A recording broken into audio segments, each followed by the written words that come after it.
What does it take to be a successful entrepreneur? A dangerous amount of coffee and a ton of grit.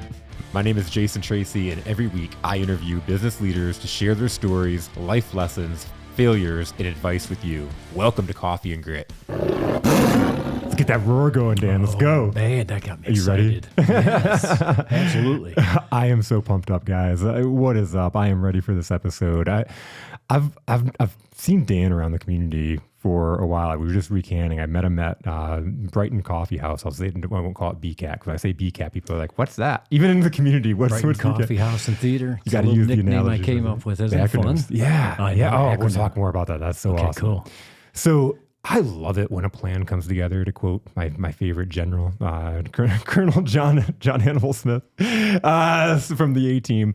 I love it when a plan comes together. I've seen Dan, like I said, we've been working out at the same gym for a while, and this guy just has the energy. I love, like, I get energy from just watching him. I'll look up and he's like dancing around, like got this full energy, and like we've just had this awesome dialogue back and forth. After what's so awesome is like doing this podcast and being so public. I'm not used to people recognizing my wife before me now, which is really awesome. Mm-hmm. And he was like, the first time he came up and talked to me, he was like, "Oh, and your wife's Gracie. Who are you again?" "But your wife's Gracie." And I was like, I went home and told Gracie, I'm like, "It's so awesome. Someone recognized you before me," which is great. Well, the name is great. Gracie Tracy. Gracie Tracy. How do you go wrong with that, right? So when I talk about a plan coming together, we're just sitting here talking. Dan messaged me yesterday and was like, "What are we talking about?" And there was something he had when he walked by my house a few weeks ago, or maybe a couple months ago now. He had said he had a couple ideas about what to talk about on a podcast. I'm like, that sounds awesome. Let's talk about that. But as we're sitting here talking, this guy's on the other side of business ownership, where he's in retirement. And when I talk about energy, he hit the nail on the head. And I was like, oh, that's why I can feel so much energy. He said, complete freedom.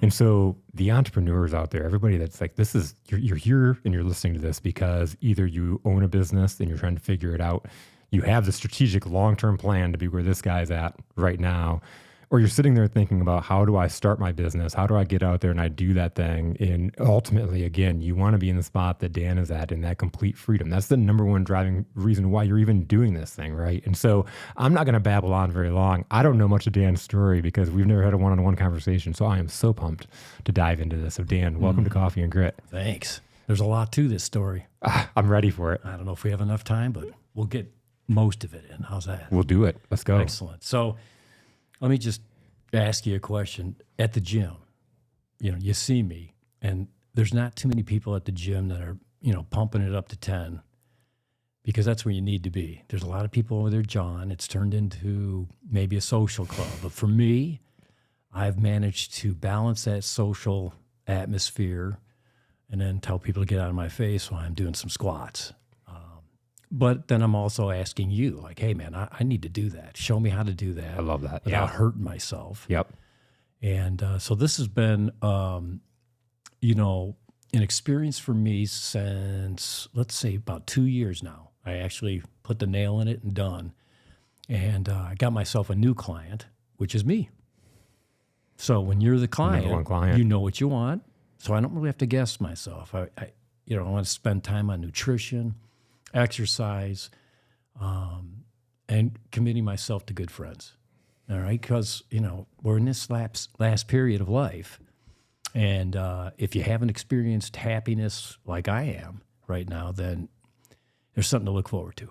What was that journey to get there? Did you start off with that happiness, or did it take a journey? No, I think, like, with all of us, from kids, we're just inundated with so many social constructs, so many rules, whether it's coming from playmates, our family, the church, whatever it is. There's a lot of influencers out there that kind of just start molding you.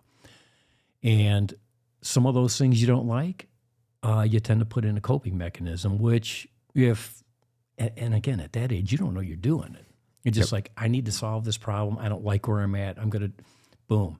You either ignore the problem, or you find a way, to do some dysfunctional things to get along. Yep. And so that drives your whole life. Now, I call it, if you don't mind me using this terminology, getting your head out of your butt. Go ahead, yeah. That didn't happen to me until I was 56. So I'm living this life that I think, is exactly what I know about what I'm doing. And yet what was driving it was all these things that I put into place to make things comfortable for me. And if you're going to be an entrepreneur, comfort is not going to be in your vocabulary. It's not there. You got to learn to be uncomfortable and love it. Love change, not take things personally. I mean, there's just some basic cliches that are out there that people just keep talking about, but they don't really live. So that's part of what my story's about. I grew up in Chicago, in middle class. You know, my mom didn't work. My dad started as an entrepreneur, but with 5 kids had to go get a paycheck. Yeah. Which, you know, again, I don't know that. I'm the 4th kid out of 5. And, you know, all you could do is, you know, absorb the vibrations, right? Yep. And if you can put some knowledge to it, which you really can't until you experience it yourself, you just go along with the ride. So now, freshman in high school, and I grew up Catholic, so there's a lot of that stuff going on in my life that you're trying to figure out, what is this? And so my sophomore year, he moves us. He decides to become an entrepreneur for whatever reason, buys a car dealership, a bunch of gas stations, and, you know, trucks to deliver gas. Chicago as end of my freshman year, and go into this little town called Walkerton, Indiana. And I'm not, there's no way you can even find this town, I'm telling you. So Walkerton's high school maybe had 400 or 500 people. I mean, You're coming from Chicago. Yeah. This is a 2,500, you know, students at Driscoll High School. And then now it's like 400. Made the wrestling team immediately because I wrestled in my freshman year. And, but the funny thing about it was such a big change for me that was probably the year I just started jamming down all those coping mechanisms, whatever it is, whether it's being, you know, even afraid to talk to girls or join the wrestling team there or the football, all the things that I want. I mean, everything just was a barrier for me until, you know, I just kind of figured it out. And, you know, what a joy looking back and going, God, I'm sure glad my dad did this, because even though, you know, he had the entrepreneurial spirit early, probably that's what I absorbed all my life. And then, and he goes into this, and now I'm working for him. And I've done everything at a car dealership you can think of. So, you know, the game plan when you're a father is, man, I want to make it better for my kids. Yep. None of my brothers and sisters went to college. It was almost like I was forced. But it was a choice I made because it was pretty easy, right? I mean, I watched my brothers and sisters and what they were doing. I'm like, You don't want to do that. Oh my gosh. But, you know, 18 years old, we got the answers. And, you know, and they're all still struggling today. I mean, gosh, you know, we're in our 60s. But for me, that was the gate that opened. And the fun part about it was, you know, the 4 years of college were awesome. I mean, you went to college, right? A little bit. Yeah, I didn't go bit. to the 4 years. I went to a community college. Wow. I enjoyed the 4 years. It wasn't on my dime. He had plenty of money left over for all the college fund. Yeah. And, you know, the fun part about that, you know, you look back and you look at these linchpins that changed your life. Senior year, I'm like, big man on campus, you know, loved it. And I was like, hey, man, you're not graduating. And I'm like, oh, no. So I had to go test out of like 4 hours of Spanish, you know, como está. Did it. I couldn't believe it. I'm like, oh, my gosh. Then I had to take this class, an interview class. So they call me, and I'm like, man, if you don't get one interview in, just pass, fail. You're not passing this class. All right, I go down, I get my best pinstripe, I go down, and I meet with a guy from Cadillac Motor Car Division. Great guy. I've got my senior thesis. I'm pouring it on, like I really got to get this under my belt, pass this class. As it ends up, they hired me right out of college, 21. I mean, I'm 21 as a senior, so yeah. I started school early, and that's how I got from Indiana to Detroit, which is kind of amazing. So now when people say, hey, where are you from? I say Michigan, I've been here over 30 years. Yeah. Right? Yeah. And so I don't want to go into the conversation. Well, I grew up in Chicago like this, but now I'm from Michigan. My kids are from Michigan. Diane's from Michigan. So it all happened there. And it wasn't such a pleasant, I think the thing that I liked the most, it was about cars, number one. I was getting a paycheck, number two. But I really didn't like the setup. Man, again, you can tell right away that these guys that were in these positions were inherently lazy. And I'm talking about a major company here. And I'm looking, I'm like, this can't be for real. These guys don't know the first part about working hard. How do I get a drink? How do I get out of doing work? And it's like, somebody's got to do the work. Yeah. And I went, in 12 years at Cadillac, I skyrocketed. I not pat myself on the back. But even my buddies were like, man, I can't believe you're going up the road. And as soon as I got to the sales promotions department, I thought to myself, no more of this. I mean, if I'm helping a $1 billion company do this, I can do this on my own. So with all my contacts, I ended up opening an ad agency, believe it or not, with another fella out of Chicago that I knew. Yeah. And I'm looking at this world map behind us, and it was in Dubai is where our home office was. Oh, Isn't wow. that crazy? That's crazy. I know it. So here's 1994, and I'm traveling to Dubai and pitching General Motors, Yeah. and we got the business. I mean, just the two of us. So That's amazing. So in this partnership, he was very charismatic. He's the one that got us the business. He had all the contacts, and I was the operations guy. I'm the one to make sure all that stuff happened and got done. So the first year we're over there, we spent tremendous amount of money setting up these offices, one in Detroit here for me and one in there. And I think we were in the tune of about $300,000 in the red. So the company that sponsored us, EJL out of Chicago, are like, this doesn't look like our long-term plan. You two guys are going to have to do something different. He found a buyer. So DMB&B, which is a huge agency, which is also Cadillac's agency, so I'm familiar with them. They ended up buying us. We ended up making a lot of money for them over the next 4 to 5 years until we lost the account. But during that time was when I really got to stretch as an entrepreneur because nobody's watching us. Yeah. And we knew how to make money. We knew what we were doing. And traveling the world was, I still have my old passport. I'm like, oh my gosh, there's no visa stamps in the Middle East for me, though. I did it by paper because then I couldn't travel to Israel. There were certain things back then you just couldn't do. And I'm not even sure if you could do them now, but at this point, That's so interesting. it's wild. That's so wild. All yeah. the things you had to pay attention to survive. So then the end of the 90s came, and we're struggling a little bit to find another account. But yet, is Jim. Jim finds a way for us to be working out of some place in California. Dude, this guy was awesome. And he brought me with him everywhere we went. We always made money. Yeah. But at this time, I'm going to get out on my own, right? I found a couple places in Ann Arbor, Web Elite, Heliant. These are mostly kids right out of the university that wanted to start a business. So I got in there and helped them. Sometimes I was the sales manager. Sometimes I was the marketing guy. I knew nothing about all the web analytics and all that, but they were teaching me. And so this whole .com thing was about 3 years long, made a ton of money. So now I'm sitting with a cachet of money and no kids, right? And I'm living here in Brighton. That story's funny.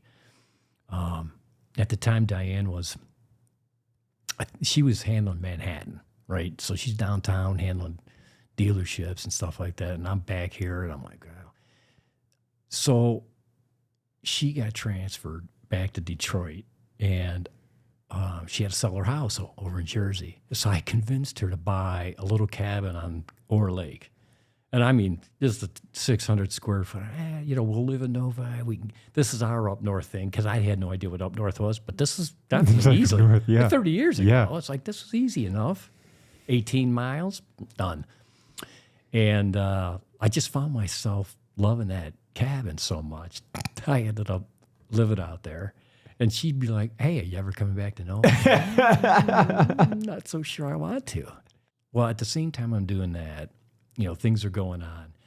And I found a piece of property 1999 over at, where Costco is. McDonald's had been there for about 4 years, maybe 2 gas stations. That's it. Wow. And you look at that. There's no roundabouts. There's nothing across the street. There's nothing down the road. Yeah.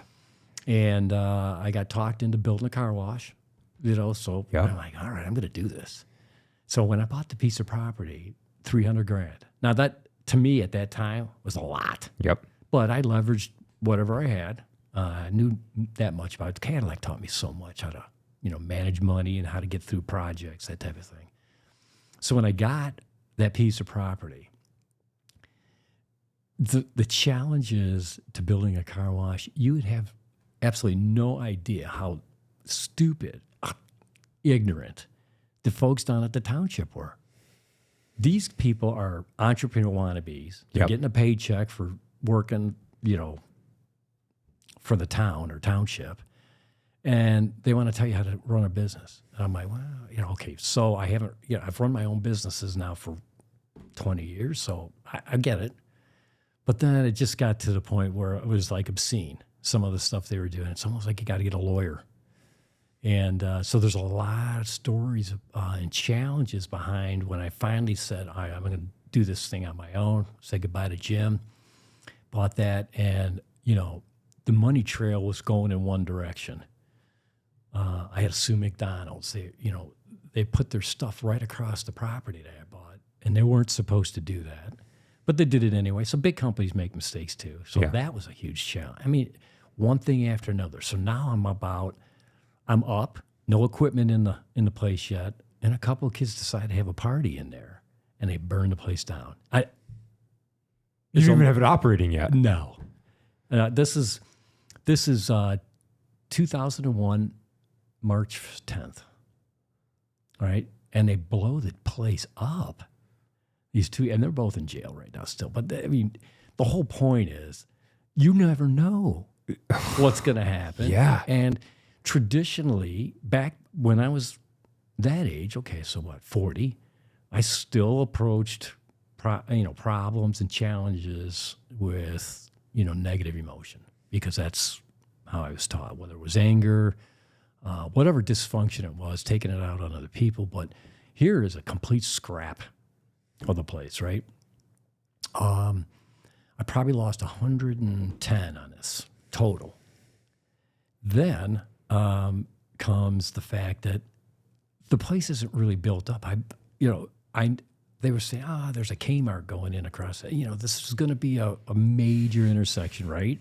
Because I'm picturing it still right now how it is today. Yeah. Like, I'm not picturing it that there's, because there's like a Texas Roadhouse and a Culver's and the mall and this is really built up then. But then it was like, dude, you know how many golf balls were cleaned up out of Kohl's parking lot now? Yeah. I'd sit out in that front and just whack golf balls over Lee Road. I'm like, when am I going to get customers? So that's was the demand there? Yeah, there was one car wash. Yeah. It was Rainbow at the time. And that guy was pissed that I'm lower in price. I'm like, uh-oh. So now I'm in for a challenge. I would say the biggest challenge that I had no idea was I was told that you could run the car wash in a closed loop situation. Now, just so you understand, that means I don't have water and I don't have sewer. Think about this for a minute. Like, how does that? Oh my God. I really had to be clever, right? So I sold, so I have this conserve product that regenerates the water for me. Well, you still have to introduce fresh water into rinse. You can't use it for rinsing. Well, I have 40,000 gallons under the place. At some point, it has to get refilled, loose, right? Yeah. No, it has to go down so I can introduce more. And I ended up finding a way to get a tanker down there at 10,000 gallons. They would charge me 10 cents a gallon to take it out. And I sold it to Detroit for 10 cents a gallon. So it was a wash. Here I am, just like, so I found a way to do that. 4 years later, they decided that they were going to put water and sewer in there. And again, here's the township with their lovely accolades, and they go, well, we're going to charge you.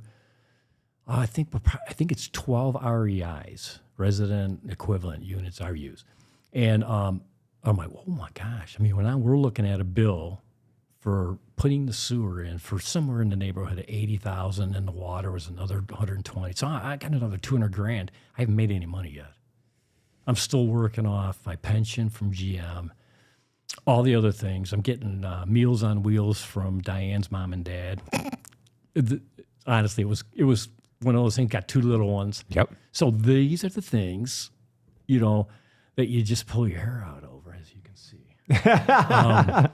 Still trying to get it to grow back. So now, 2004, this comes in, and I have to really put some thinking caps on how to handle this $200,000 that I don't have. I can't borrow any more money. I'm leveraged. I mean, stuff that happened, it was just beyond belief, right? So I get a case study from the International Water Show or whatever it was, and I went down there and presented it to them. And they were just like, they wouldn't even look at it. It was like, I don't know, this is how this works, blah, blah, blah. And I don't really need your sewer, and I don't need your water. I had a huge well in that place. It's still there, by the way. Wow. Oh yeah. And you either have to play ball, or they were gonna do something to the taxes. I'm like, mm-mm. So the guy that owns the sewer plant that was putting this thing together with the township comes up to me, starts hassling me. I'm like, dude, take a hike. He goes, I really need your water. I said, if you need my water, this guy's name's Earl LaFave. I probably don't even know that name, but he's famous back then. He sued the township and won Hidden Lake. Beat him up bad. So he goes down there and goes, if I don't have this guy's gray water during the day, we're not doing this deal. Now I'm a linchpin. 2 REUs, which was feasible. Yep. I think it was $24,000. And the water main probably ended up being, I think, about 20. So I was able to do that. Once that stuff went through, my quality of the car wash skyrocketed because I was doing everything I can to try to conserve water. We were really going down that road. So now I don't have to worry about it, right? And April of 2004, I made my first dime. Wow. No paychecks. That's 4 years of living off nothing. Talk about a celebration. Oh, my God. No kidding. So from 04 to 16, made a lot of money. Again, yeah. What's a lot for me was getting back to where I was, being able to cachet it, paying all my bills, paying all my assets off. So everything went the right direction from that. Not that there weren't any challenges, but the initial ones, most people would have just said, punt, let's get out of here. Yeah. That's the question I was going to ask. I'm like, what kept you going?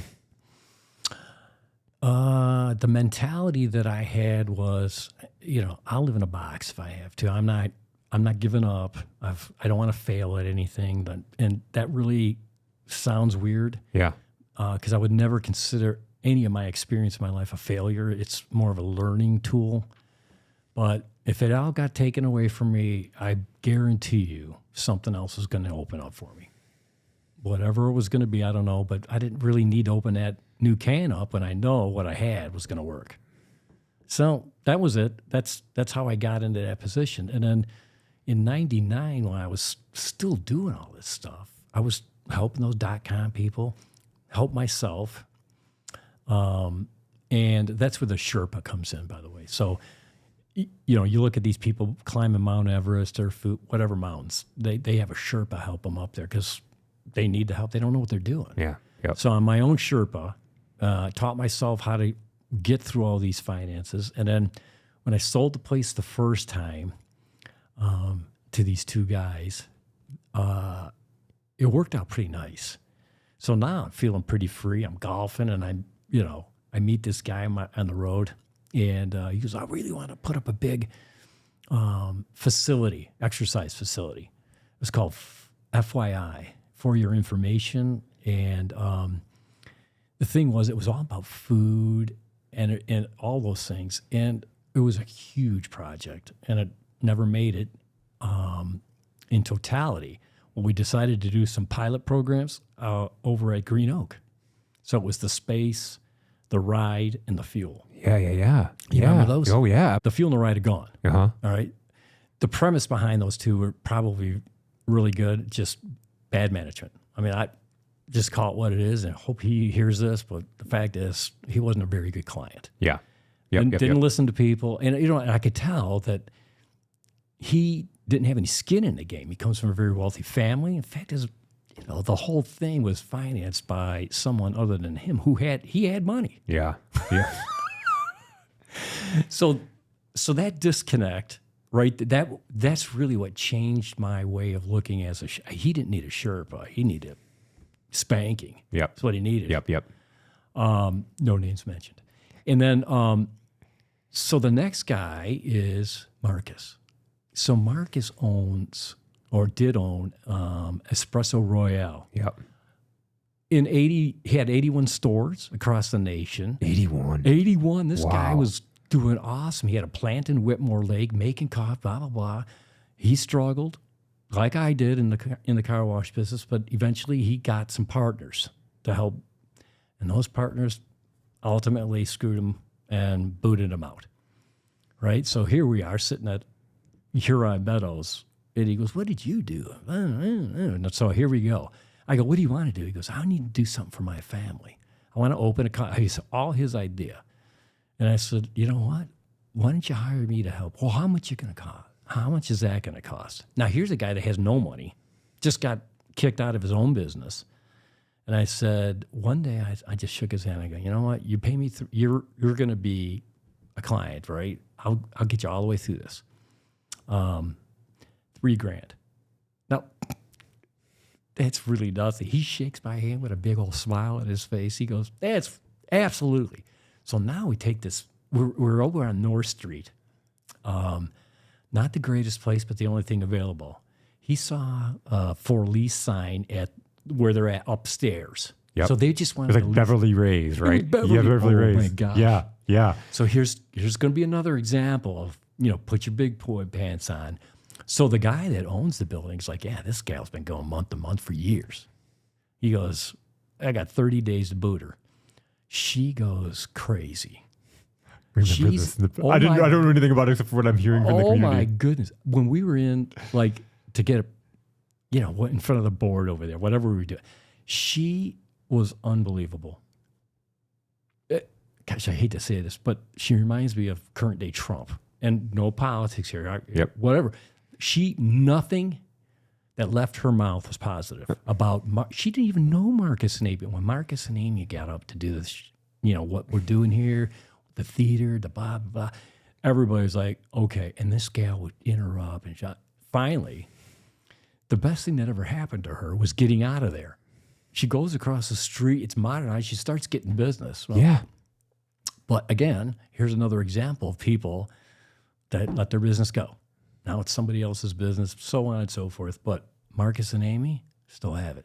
Marcus passed, I think, 2 years ago. Yeah. Dude, that was, honestly, I can't remember crying. And my wife called me. She goes, "Hey, Marcus died last night." I'm like, "What?" Just right there, had a heart attack and died. So now, all the things that he went through to make that thing viable, and it was viable. Now she's got it, and she's got a lot of friends. At that point, my game plan was done. I got the contractors, and I was a cheerleader, man. He was like, "Man, I can't believe I only paid you $3,000 for everything I got." And I'm like, "You need to be telling people," which he did. Yeah. And I had all kinds of little businesses that I've started. In fact, another client was Steve from SiriusNet. Yeah. And while there's no money exchange there, but Steve had his fingers on, I thought, was a pretty outstanding, idea. And it's still today. Yeah. It's evolved into what it is today through COVID and all the other things. He's a great entrepreneur. Phenomenal. Yeah. And he's made other entrepreneurs. Steve is a very avid listener to this podcast, so he's going to really love it. That is something wrong. So I was like, I got free membership out of it. I did a few of his, like he's out of town. I'm like, yeah. Then one day I put on a presentation and I got some business out of it. It's like, so things are just kind of opening up a little at a time for me. And then the next client that came around was the two people that I sold the car wash to the first time. They weren't very good partners. So the one guy goes, I need out of this. And I'm like, well, we'll figure that out. Figured it out. Got him out. And then, so now he's the owner. And he says to me, he goes, I don't really want to run this place. I'm like, well, okay. So I basically got the car wash back and ran it for, I would say, till 22. But what dude, you're not gonna want to, because I really didn't want to do it. Yeah. So I laid it out. I'm gonna put a proposal together that says I'm gonna make everything that we made as an owner, and have profit sharing. And he was like, mm-hmm. And you know what? He loved it. He did. He never had to worry about it. He was cashing his checks. It got to the point where I'm not sure what his illness was, but it wasn't good. And he always wanted to move to Florida. I drove the U-Haul with his Corvette on the back all the way down to Bonita Beach for him. Can you believe? And then for the next year, kept running it for him, and then he passed on. COVID got him. This guy's loving his life. Yeah. Got everything he wants to do. So then the new client is his wife, and she's known me forever. So I just said, you know what, I'm just going to take it from here. You tell me when. I'm going to tell you when I want out, but I'm not going another year. So we got to get an exit strategy together, and I put it all together, and I ended up convincing her selling it was the right thing to do. Now, here we are with 2 car washes back then. What do we got here? 1, 2, 3, 4. Yep. 5 or 6. Yep. In this town. Yep. Very active in the Brighton Happenings group. How many car washes we have in town? Yeah. And I say to her, I go, you're going to get stuck with this, or you're going to let me pull the trigger. And I happened, because you're in the car wash business, you know these people. Yeah. Jax is expanding. I got on his phone call one day, and I'm like, come out and see this place. Come out and talk to the customers. Tell them why they call me the car wash man. It's like being senior in college again. Everywhere I walk, hey, car wash man. Everybody, because I was front and present. Yeah.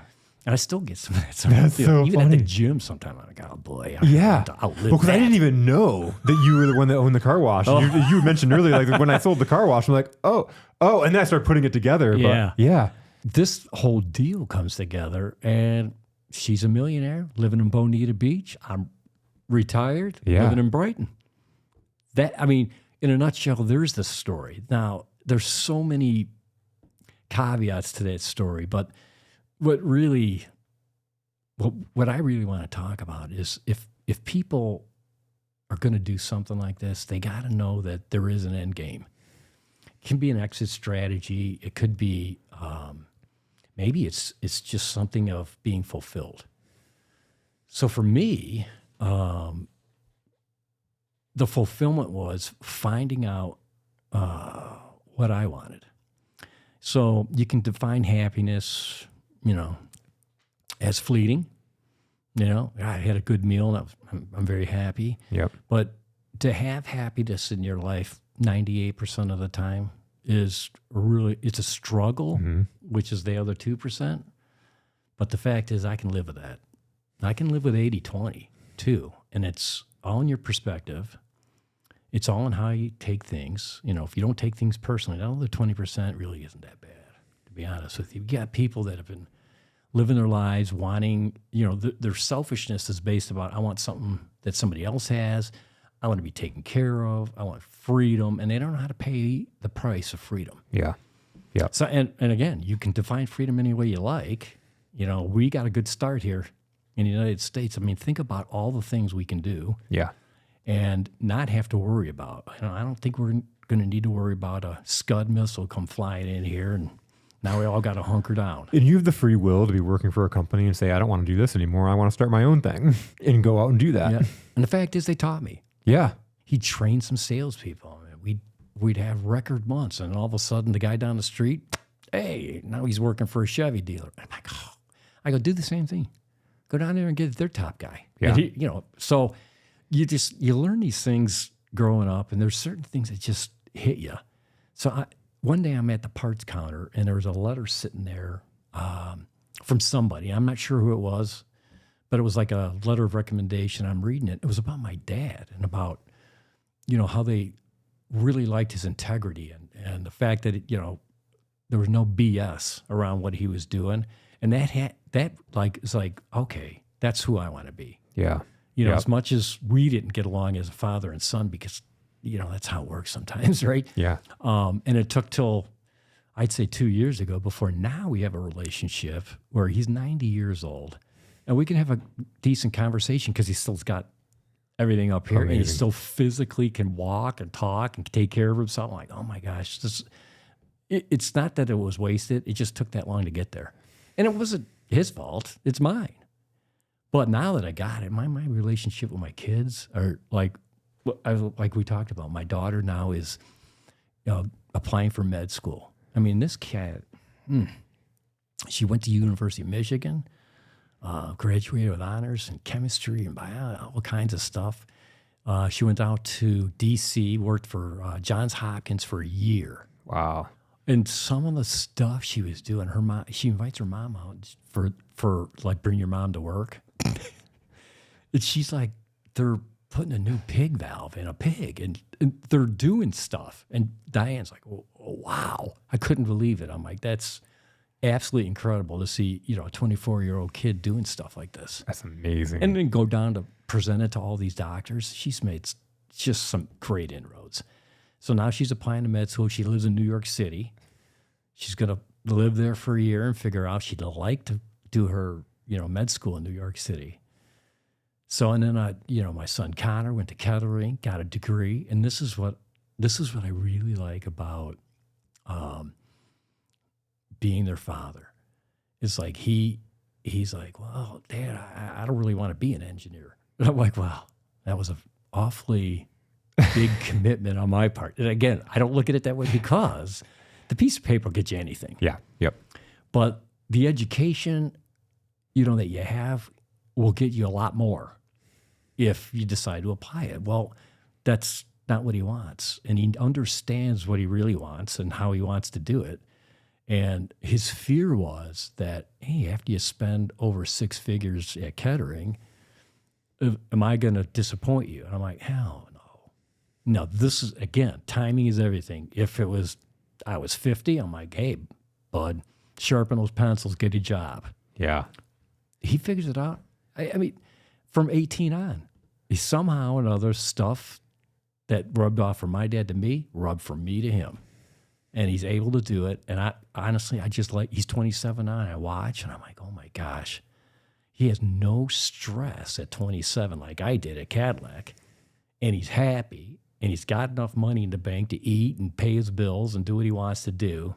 A lot of them like to play games. Yeah. He's always like, hey, want to come over? I'm like, I don't play those.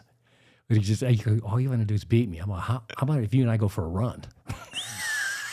I got you. And that's awesome that you can say that. Yeah. Yeah. So that's, that's what brings me to happiness, is to watch my own kids, knowing that I can look back at my own life. And I think they got a handle on this way earlier than I did. I definitely, Isabel does, and definitely Connor, because he's making his own decisions, and no one's like beating him up over it. I'm going to have to back the tape up. When I left Cadillac, my dad says to me, he goes, I'm never talking to you again. Now, that's serious. And you know what? I think it was 6-7 years before I talked to him. Wow. Yeah. He was so concerned that I was making the wrong move. And I'm thinking to myself, geez, dude, I mean, I think when you left the insurance business and moved me, yeah, to Walkerton. Walkerton. Doesn't that sound very similar? I mean, it sounds worse, actually, Yeah. than what I was doing. I mean, I had stuff going on. So, And it worked out so well for him. it did. It did. I think he wanted me to like take over the dealership. I'm like, Walkerton, Indiana? I mean, even Braden's like way better. So I look back at that and I'm like, man, these kids have got it. And I hope they listen to this broadcast. I've expressed this to them. You know, when you're an entrepreneur and you're a father, for some reason, my priorities were not raising the kids. I let mama do it. And it creates a chasm that you're unaware of. I mean, you think things are going well and you accept things and all right, you just keep going. And then sooner or later, your eyes get open. You're like, uh-oh, that didn't work out like you thought it was going to work out. So what had to happen is I had to really come to the point of communicating to them what I didn't know for them growing up. And, you know, I can still be your father. It's like, that's one of the hardest things, you know, you want to be proven wrong. My parents would never claim, oh, we rose you guys or raised you guys so well. Yeah. So for me, it was like, I know I screwed it up. I know that you came short on a couple of things and I wasn't there for you. Whatever it was that they're now dealing with because they're in their early 20s, you know, and it's okay. All right. So Connor will sit down with me, tell me, hey, I've been dealing with this and dealing with this. I go, I know. I dealt with it too, but I didn't realize I was dealing with it at your age back then either. But the fact that you know about it and you can do something about it at such an early age, I think is very positive, but it comes with, some things that aren't looked upon favorably, right? Most people are like, they'll point fingers. But for me, if you're living your life and you got a good grip on, the gift that we got here. I mean, there's religion and then there's spirituality. Okay. So in the spirituality content for me is like, this is such a gift and I didn't realize it. And now here I am in that twilight. I better make everything count now. No wasting time. Yeah. Take care of yourself because, exercise and nutrition are the big pieces of this puzzle. And what you don't want to be doing is sitting on the couch breathing oxygen out of a tank at 75, so where the cliff comes in. Yep. If you're metabolically not sound, it comes in very early. Yeah. Right? I was going to say, like, would you say 76, but you see people that are my age, 45, that are sitting in their house on their couch not being able to move or... Well, what are they blaming it on? I mean, seriously, you know they're blaming something else. Well, and this is like from my personal aspect. I have a stepbrother that passed away a couple years ago, and my mom married his dad, and it was he was a friend before my mom and his dad got together. But his mom passed away when he was in high school, and he had a whole bunch of trauma. And so I love that we're talking about this because it's really that awareness of who you are, what makes you happy, what makes you sad, like understanding those things and dealing with those traumas. He didn't. He came to addictions that led to food, right? Food and eating, and and he got to a size that even in his early 20s, he wasn't able to ride rides at Cedar Point, right? He had to, if he went with us to a family outing at Cedar Point, he had to get the scooter and he couldn't ride the rides. And so I'm looking at my brother that's a year younger than me. Like literally, he was born the day after me. So he was just 1 year under, 1 year younger than me. And I'm looking at and we were friends. Like he was active in high school and everything, and just things fell apart. And so, but he moved back here 2 years ago and was living with my mom and my stepdad, and just didn't wake up one day. Just didn't wake up. He was back here for 2 weeks. And so he knew something was going on. Yeah. Because it was a very big priority for him to move back home. And 2 weeks later, he was gone. So, I mean, that story just reminds me of setting your foundations, even if you're, as an entrepreneur, set the foundation. Yeah. If you start doing stuff like that, right? Taking the easy road and not paying attention, you're going to have to face up to it at some point. Absolutely. Right? Absolutely. And the thing is even once you get to that certain point, you could start to reverse it, right? Everything's reversible. It takes a day at a time. Right. You're not going to do it in a week. You're not going to lose that weight or overcome those things. It takes a lot. It takes a long time. It takes a long time to get to that point, though. You just don't realize it. Yeah. And you're going through life. Yeah. And then again, our society wants this gratification like right now. So I hit the gym for 5 days. I don't look any different. So, my gym has been 8 years. Now, I've never been, big or anything, but I've certainly now moved a whole lot better. I did everything from teaching spin class to karate. So I got a black belt in karate, taught my kids karate. That's awesome. I did the yoga. I met some people at the gym. I'm like, man, I got scoliosis in the back, right? And it's just a genetic thing, but it creates a lot of pain. So now I'm doing yoga and just the movement and getting down on the mat. And I'm like, oh, heck, this works. So then I started a company called OG Yoga. It was old guy. Yeah, right? old guy. I love it. And so I was teaching some, but man, to get people's attention my age to do this kind of stuff, they got to be really motivated because this is not normal for them. Yoga's a woman's deal, for number one, which is a stigma I had to overcome quickly. Yep. And then when I found out, what yogis are like, this is, it's like, oh my gosh, they're the devil, and they worship stones, and I'm like, what? Oh my gosh! So now I'm dealing with all these barriers. And I just hung in there, and I'm like, I walk down here from my house. I'm driving anywhere. If I'm going around town, I'm walking or running. I mean, this year I'm going to do 4 of these mini triathlons. I'm doing the duathlons this year, but still, I just don't see a lot of people doing it. Yep. And then when I get out there, I'm so happy to see people my age. We all wear our age on our calf. Right? When I see somebody 63, 64, 75, I'm always words of encouragement. If they're going by me or I'm blowing by them, regardless, I'm so competitive. So, this is my last one on Wednesday, and I better be number one. So I want to go 4 times in a row as number one in my category, which is awesome. 60 to 64. Okay. So I'd be pretty disappointed, but I'm trained up and ready to go. That's awesome. So it'll be 4 times in a row at number one? Yep. I'm going to hang my cleats up. Okay. So it's retiring from there? Yeah. I'm still going to train, but I don't need to go do it anymore. Yeah. I like the camaraderie, and I'll probably still stay tied into it with a volunteer or do something like that. And then these kids next door, I say kids are like in their mid-30s, elite athletes, Dustin and Samantha. And these people have turned me on so many ways in taking care of my body. It's like, hey, man, you want to run better? You need to put some muscle on. You're so skinny. I'm like, oh, geez. All of a sudden now, I'm looking into protein shakes. I'm hitting heavier weights. Yep. And last race, I blew it away. I'm like, oh my gosh, everyone's been a PR. So this next one better be a PR.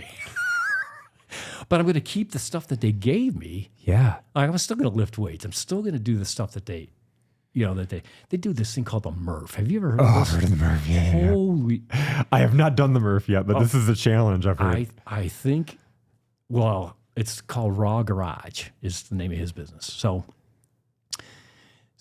the last one we did, they're all in their 30s and me.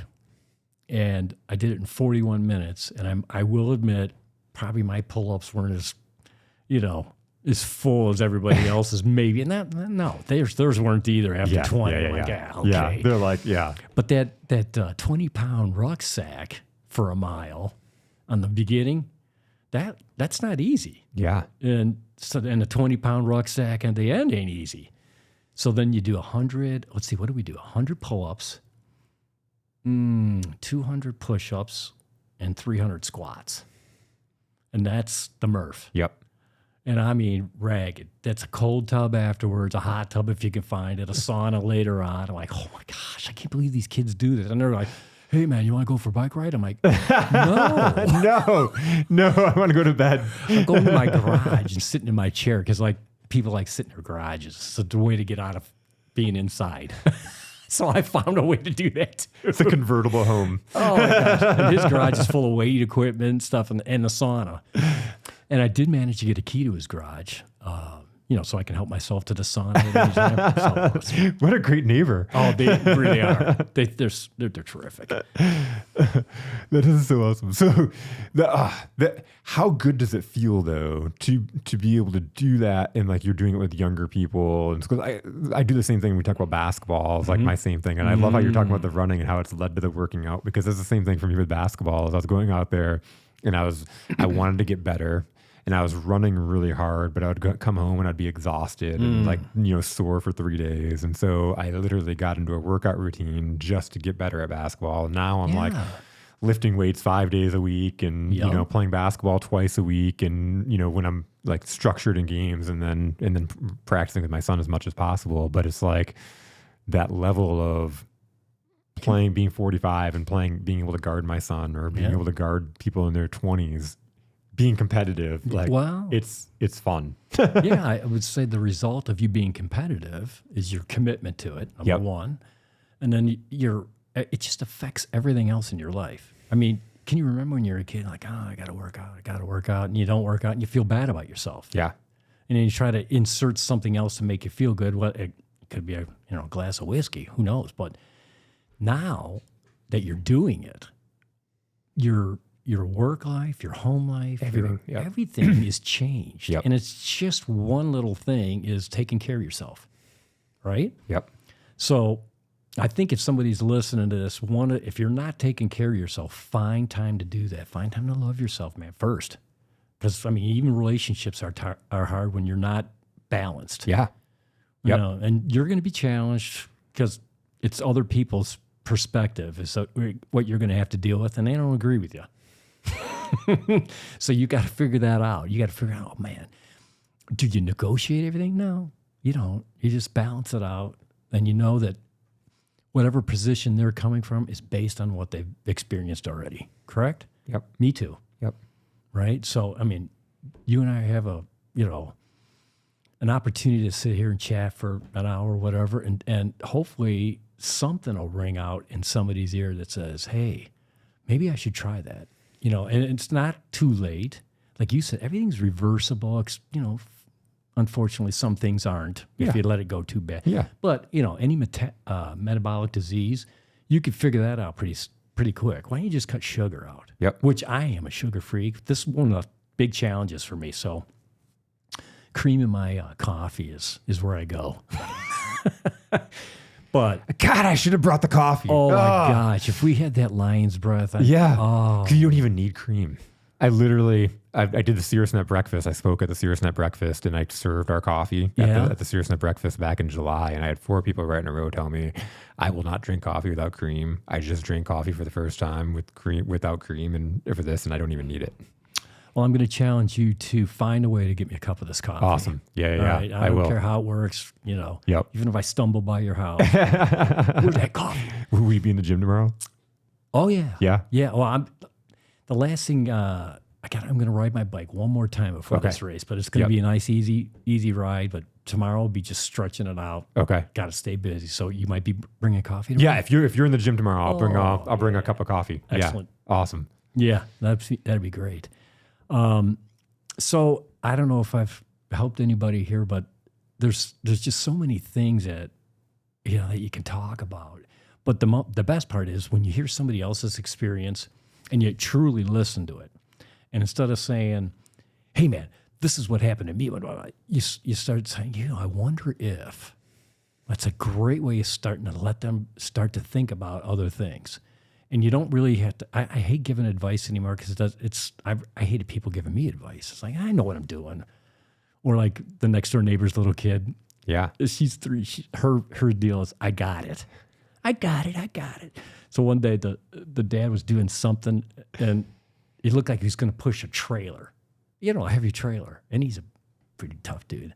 And I look over there like that and he goes, I got it. And I'm like, okay, Penelope. I got it. I got it. I got it. I'm like, I know where she's getting that stuff from. There you go. The apple does not fall far from the tree there. Not at all. So, but that's what's so awesome is, and I've had so many guests on, and I love that you're talking about your dad doing the entrepreneurship and like you learning from that. Is I've had so many people on that have went this entrepreneurship journey because they saw their parents doing it, whether they were successful or not. Right. I've had plenty of people on that saw their parents fail miserably at entrepreneurship, but it gave them that bug that they can go out and find their own freedom. Well, I like that because, the failure leads to success. Absolutely. If you're the right person paying attention, right? Yeah. What is that freedom like for you? Oh, man. Again, it's...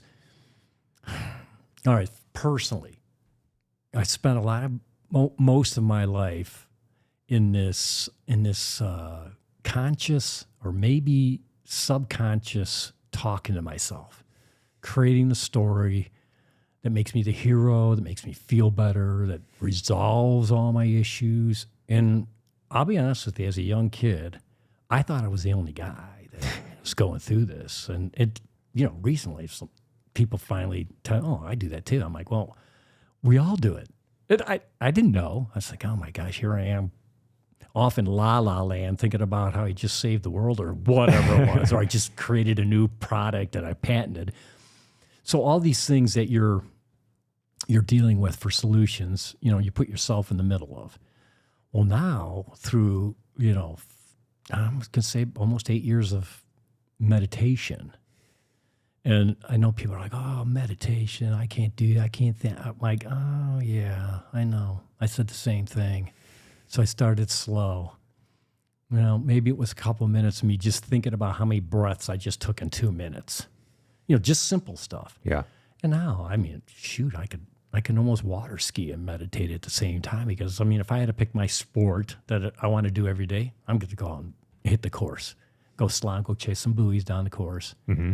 And whether I'm good at it anymore or not, it's pretty obvious as you get older, things don't work the same way. Yeah. And the last thing I want to do is recover from an injury.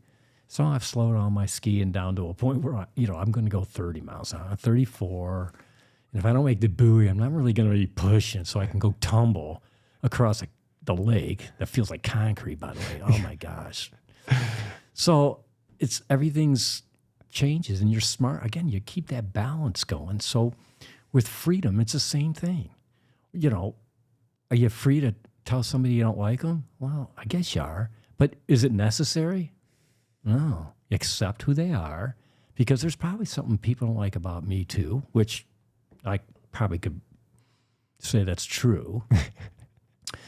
But in any instance, if you get yourself caught up and going, wow, man, this person's always doing this and always doing that, I want to avoid that at all possibilities. So I learned a few years ago when I alienated one of my friends because I was trying to control something in my own life, right?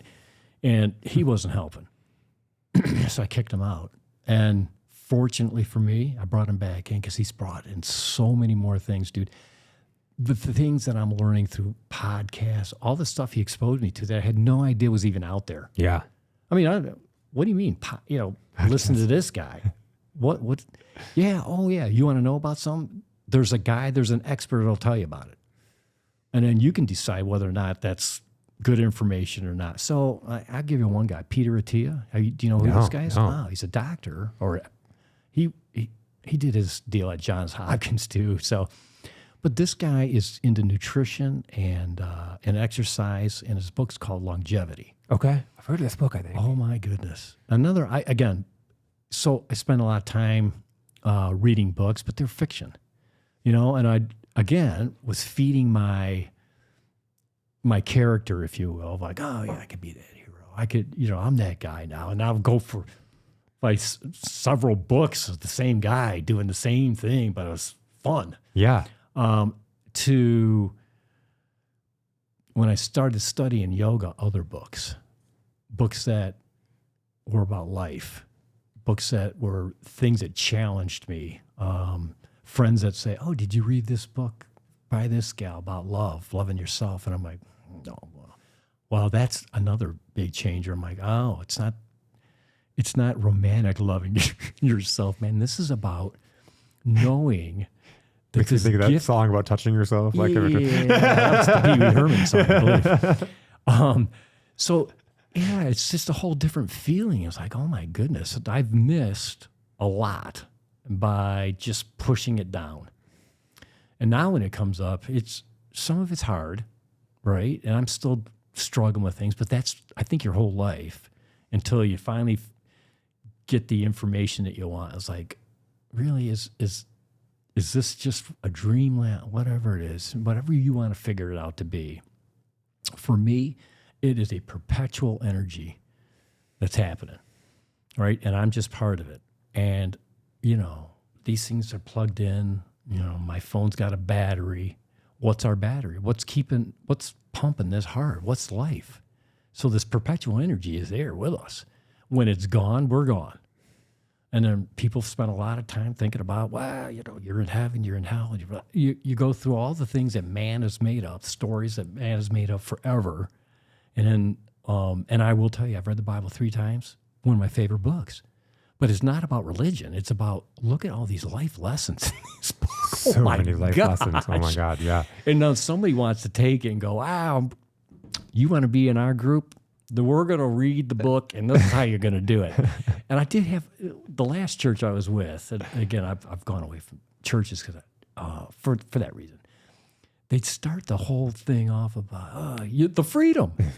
Oh, God loves you. And then all of a sudden, we're wrapping things up and like, this is the hoops you're going to have to jump through to get here. And I'm like, oh, my God, I knew it was coming. Where's the freedom at? Yeah, that's not the freedom I was looking for.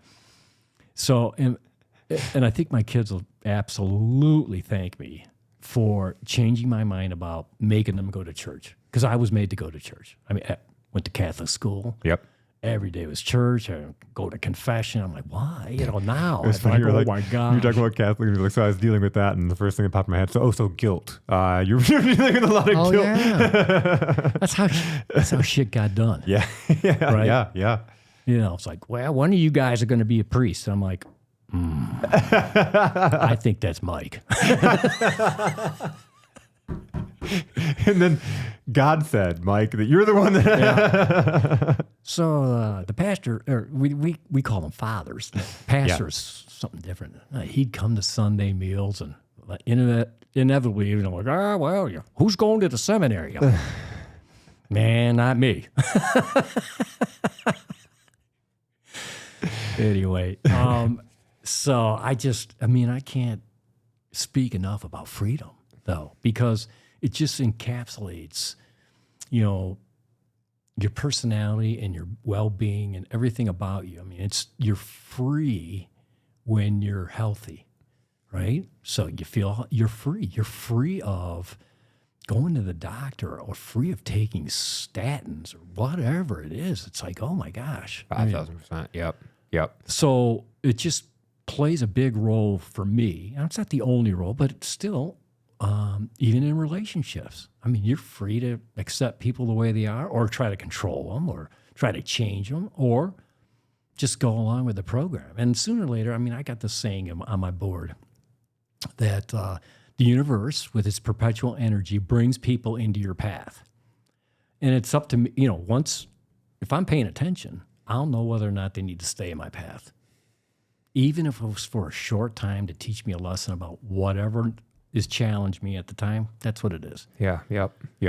And again, how many people are really open to letting that happen in their lives when they got so much junk out there, so many deadlines to go get, so much money to get back in the bank, and so all that stuff that's going on, you just tend to forget it. Well, and it's like we do things really backwards in the sense of like we wait till we're older to start finding who are we.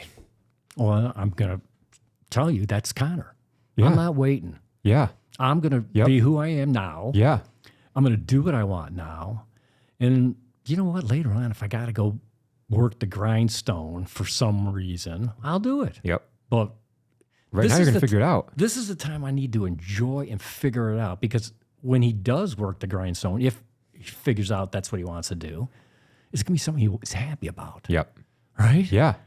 Well, because you started at the beginning, and almost every episode we talk about this. Like, when you talked about what you do, or like like the freedom and everything, I was like, oh my God, you are the show. This is exactly like this. I'm so glad that you're on, because it's like we get told like you have to go do this, right? Like you got to graduate high school, and then after graduate high school, you got to go to college, and then you got to go get your degree, and then you're going to get married, and then you're going to have kids, and like it's constant questions in your life until you do those things. So when you gonna get married? When you get married? When you get married? When you get married? You get married. Awesome.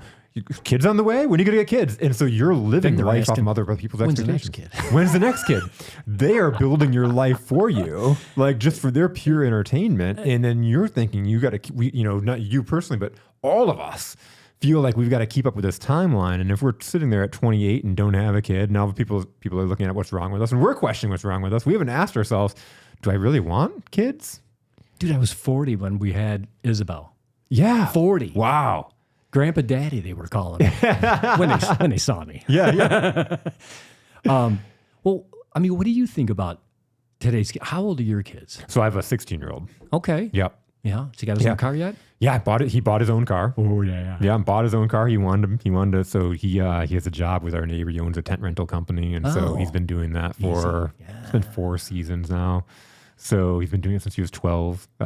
Who's paying the insurance? So we're paying the insurance. I knew it. Yep. I am too.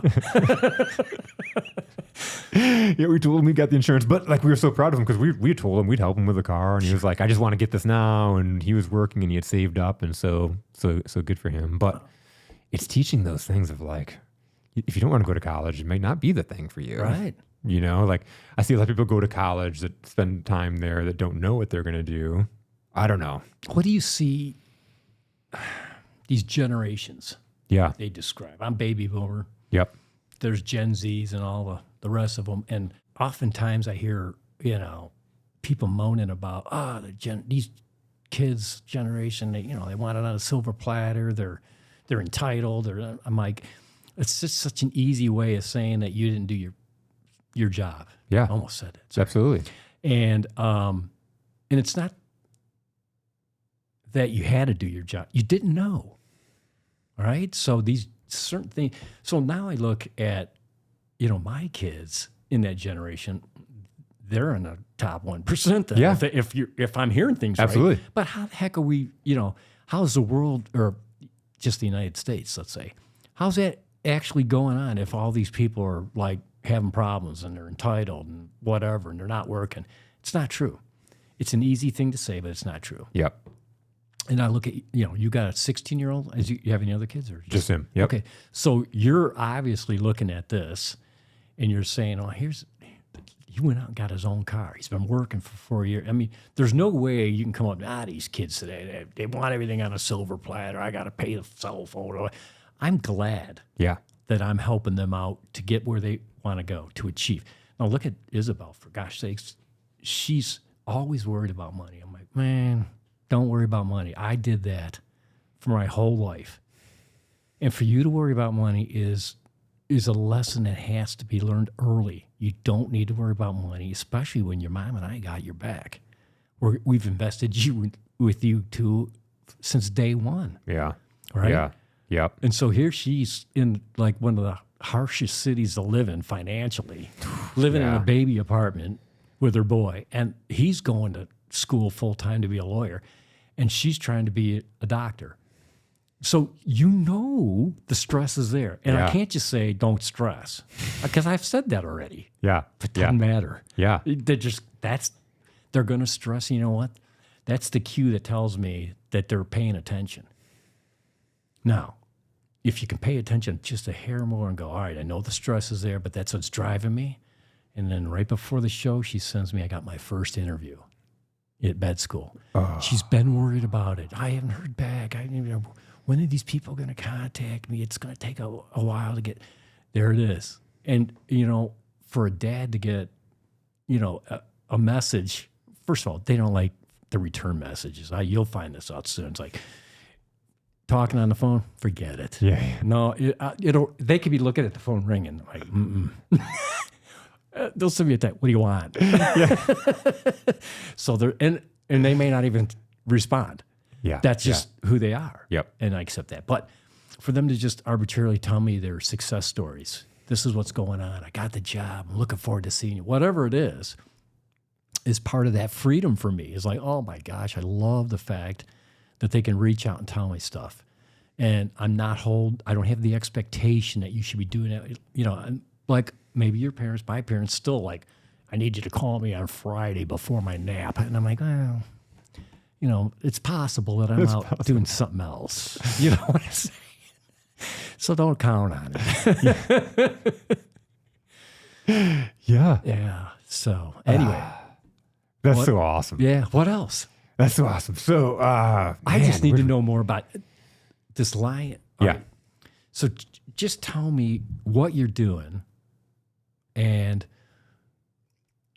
you know, how you're generating, you know, happiness and freedom for yourself. What are you doing? I'm empowering the empowerers, you know, and it's the people that they're the difference makers, people that want to start their business or they want to make a difference in the world, and they get trapped in their head of the imposter syndrome, or they get out there and they've never ran a business or had to sell themselves before. And so, I'll give you an example. You know, I had this guy, well, give you an example. I have a couple, so many of them.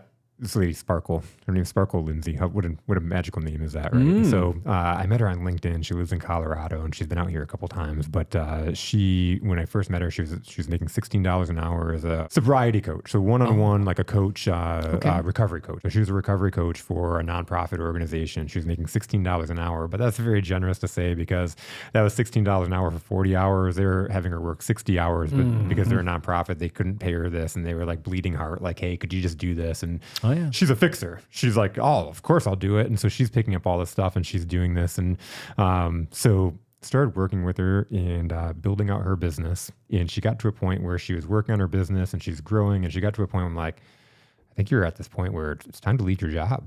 Right. And she had all this resistance. Like, I can't do it. They need me. If I quit, they're going to, you know, who are they going to have? And so she spent her whole session with me convincing me that she was going to pitch them a consulting agreement, that she would stay on with them as a consultant. They could pay her as a consultant and she would still do the things that she was doing for them. And then she could still go to her business. Right. So I get a call from her a couple of days later and she calls me and she was like, you wouldn't believe what happened. Like, what happened? She was like, I went to go in. I asked them if I could have a conversation with them. They're like, yeah, we need to talk to you too. She's like, great. So they sat down and they passed me over a paper and said, we noticed you've been paying so much attention to your business. We're going to need to write you up and remind you who's paying you. So there's the universe, perpetual energy coming around, answering the question for you. So like, what'd you do? She's like, I quit. Oh, absolutely. Now they're paying her to be a consultant. Sounds like my car wash thing. Right? And it's like watching her explode. She's a keynote speaker and different state governments are paying her to come in and coach and certify their coaches. And so she's not coaching one-on-one anymore. She's now helping empower and coach other coaches and get them certified to bring them into and help the sobriety community. And am I it's hearing magical. you right? You're a Sherpa. Yeah, Sherpa. When you said Sherpa, I'm like, that I've never used that terminology, but it's exactly it. It's helping, you know, and I think it comes down to when you going through the problems yourself, you know, from a sales standpoint, and that's really where I got my start is being a sales. I sucked so bad at sales when I first started. You can manage salespeople, but selling? No, I couldn't even manage them. I couldn't. So I got into sales because I felt like there was I was working at a nursing home. I was a nurse's aide and I was paying my way through college. I was going through Lansing Community College. I was paying my way through school. And I'm like, there's only so many hours in the day. I'm picking up third shifts. I'm picking up all these hours working at the nursing home. There's only so many hours in the day because I still have to go to school too. So I'm trying to manage it. And I'm like, so I started looking for jobs and I'm like, hey, sales. I'm like, I could work regular hours plus make commission. Yeah. And I felt like I'm good with people, you know, people give me things like random strangers come up and tell me their life story on the street. And so I just felt like there was something there. Didn't really know what it was. And so I go out and I start my career in sales, door-to-door sales, selling coupon booklets. Disastrous, right? Like it was horrible. I'd have nightmares about doing this. It's tough stuff. And, so I'm doing that. I ended up quitting that and I got another job and I had a sales manager that said, hey, you know, I know you're struggling and I know you're new. He was like, something I did when I was younger is I went out and I shopped the competitors and I took notes. And I learned from other people. And I'm like, that's a great idea. I'm all about it. Let's do it.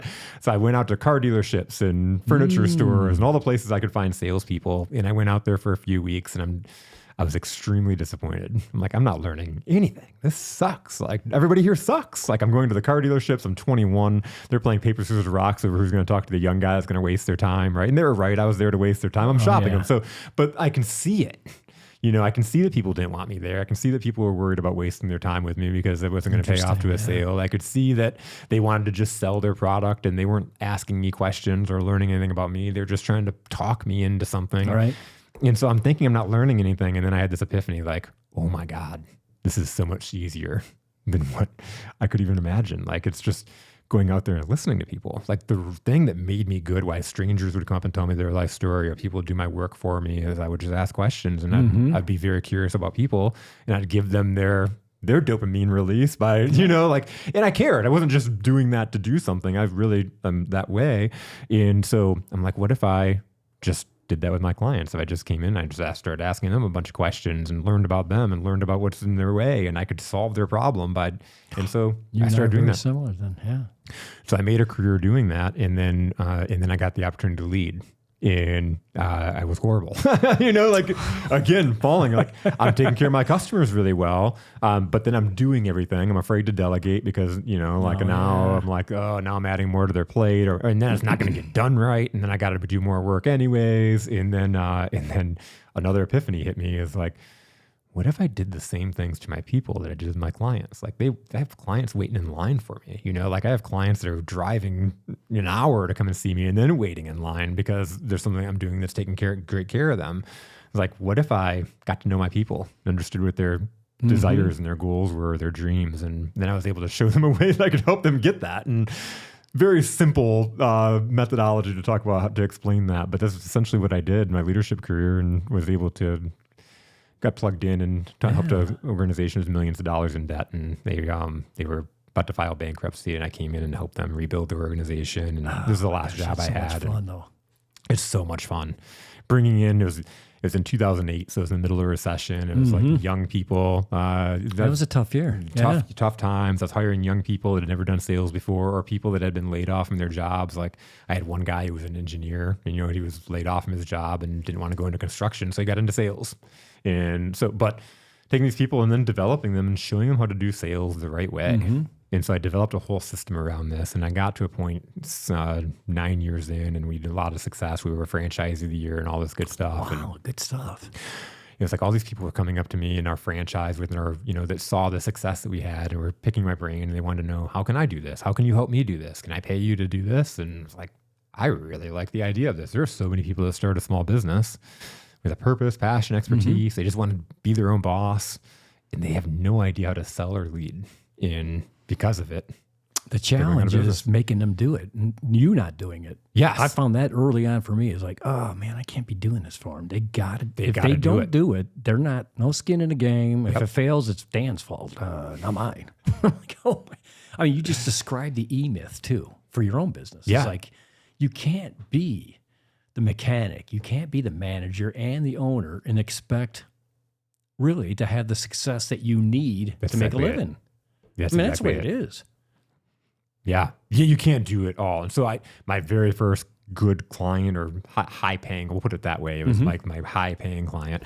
They had this concept that they were going to start a business, and they were going to hire people, like salespeople, that are just going to come and do their job without being led or managed. And they were going to sit mimosas on the boat and have a good time, because that's how entrepreneurship works. And so when that didn't happen, I had a relationship with one of the owners, and he called me up and was like, hey, could you come in and work with some of my salespeople and do some coaching and help them with their sales calls and stuff. And I realized there was lots of problems. So it transitioned into a bigger engagement where I was coming in and working with them a little bit of time each day, and helping them make their call. Not me making them calls, but training them around making their calls and holding them accountable.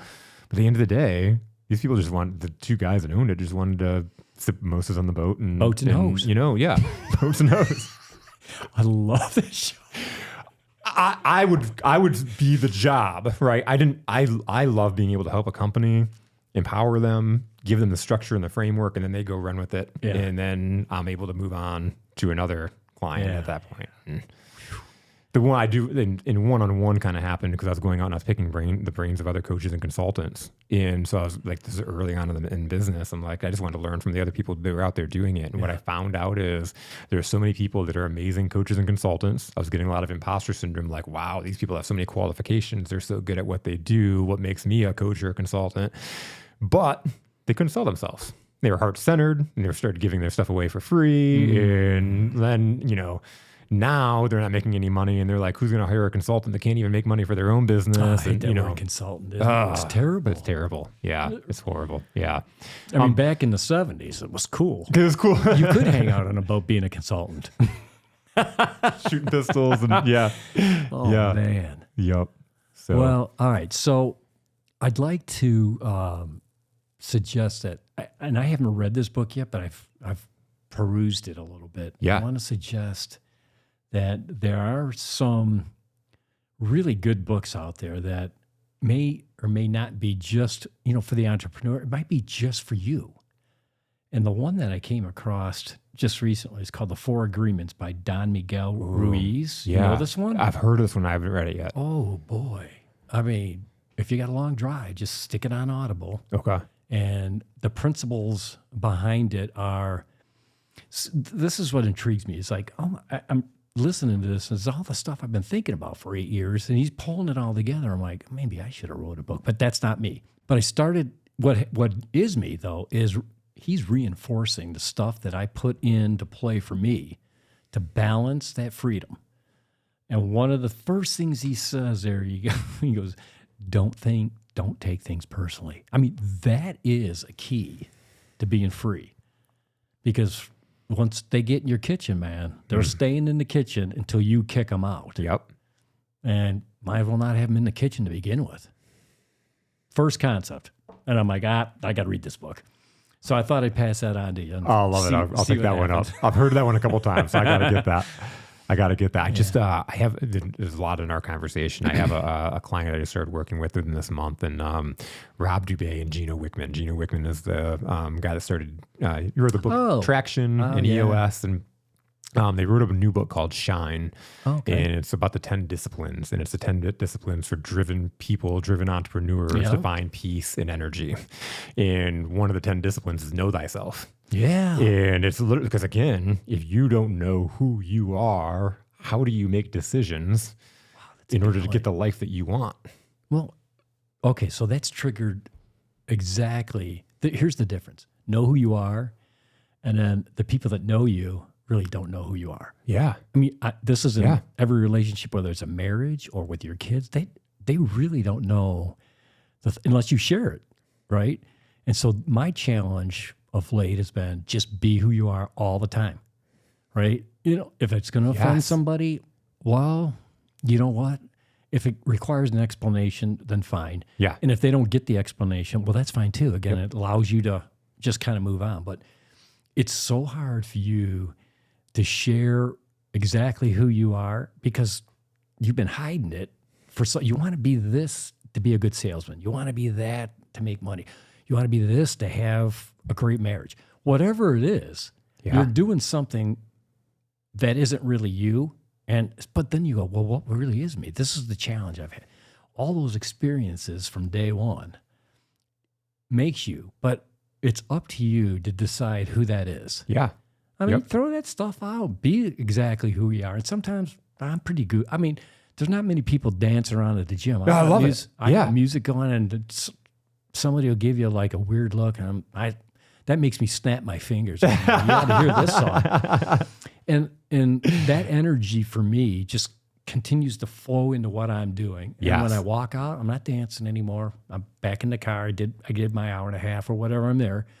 And I feel good. I mean, my cells are lined up and I'm ready to go do what I want to do for the day. And I started off this show with that because every time I've ever seen you, it's like I get that energy by seeing you, like, because you don't give a shit what people think. Like that's the one thing is you don't see a lot of people doing that, not because they don't want to, but because they're worried, like, what would people think of me if I just expressed myself the way I want to? And I bet there's some people really that's who they are. Yeah. And they're just afraid to be who they are. Yep. But you know what? They'll go home and they'll turn on their favorite rock tune and just start dancing around the living room. And again, that's good too. Yeah. But I'm not going to let these constraints of not letting anybody know who I am bother me. It's just not going to be anymore. Man, life is so short. And like, It is not for me. Oh, well, it gets even shorter, right? And we're sitting here with this, basing our decisions based off the fear of what somebody else is going to think, or the fear of we're going to repel some people. What I find is that when we become our true selves, we attract the people that we really want to be around. There you go. Attraction's perfect. And again, that's part of that freedom that we talk about. You'll attract people, and the universe will put those people in your path. Yeah. And you just got to pay attention enough to find out why. Yeah. Right? Yep. Like me and you. Yep. And so I love that you said that, because it was like, we found each other based off those vibrations, because like you asked me, how did we meet again? Mm-hmm. And it was like, I knew of you when we had that conversation. You came up and asked me. I was doing the pistol squats with the weight, and you asked me what I was doing, and we started talking, and I knew your name, and you're like, "What was your name again?" It was one of those things. But we didn't really start talking until then. I still can't do a pistol squat. I mean, it's my 24 goal. It was my 23, but I pushed it into 24 since I started late. Yeah, I still got a chance, but. You motivated me. I was practicing at home yesterday. Gosh. I was like doing it without the bar, and I'm trying to get in, like keeping them going. I go down and tumble, which is good. I got my mats around, but then I started using bands, and things were working out a little bit. And I thought I really had it, and then again, failure. But it's coming. It's coming. It's all working on it. Yeah, boy. And it's to have the to like not have the fear to keep doing it and trying it, or worrying about what you look like doing it. Exactly. I mean, this could be the challenge for the rest of my life. Yeah. Yeah. And again, when you're looking at where I'm at, so I mean, let's say 80's the cutoff. My dad's 90. Your dad's 90. I'm going with 90 for me. Yep. So I got about 30 years, because I'll probably outlive him 5'4" easily. Well, because you're doing all the things you're doing. Yeah. Yeah. And I'm telling them to do it now. I go, Dad, maybe we can get you a recumbent tricycle and start riding around the neighborhood. I mean, if I want to keep him going, now that we're, talking and have a relationship, I'd like to keep him around for a while. Yeah.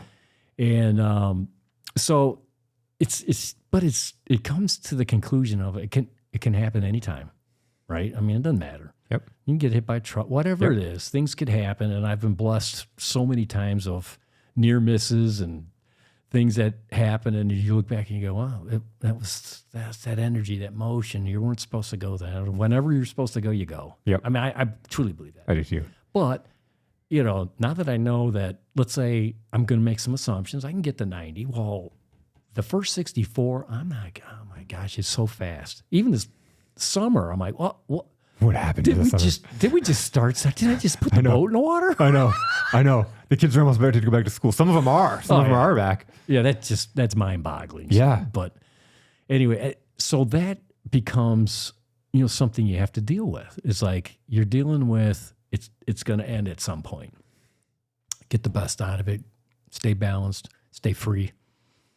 That's the way to live. And if I knew this back then, I could have had a different, but I don't regret anything, because it's exactly who I am today was based on what I've already done. And now I know how to manipulate that and be who I really am. And see, in the next 30 years, I got a feeling we're going to see a lot. A lot. I mean, this is they say the baby boomers be the ones that have been exposed to the most evolution, technological, whatever it is. Yeah. So far. Oh my God, no kidding. And nobody really knows. I mean, who knows what kind of civilizations we've had here in the past, but still, I think it's pretty modern now that we see highways and skyscrapers and all that weren't around back then. There were pyramids, but that was their version. Yeah. Well, and the technology, how things take that gap. The baby boomers have seen so many things come into place. Exactly. Yeah. Mm-hmm. Well, this was fun. This has been such a phenomenal conversation. Yeah. I love digging in. Appreciate it. And if something comes up where I can lend a hand on something, man, you let me know. Oh, my pleasure. All right. My pleasure. Thanks, man. Thanks a lot.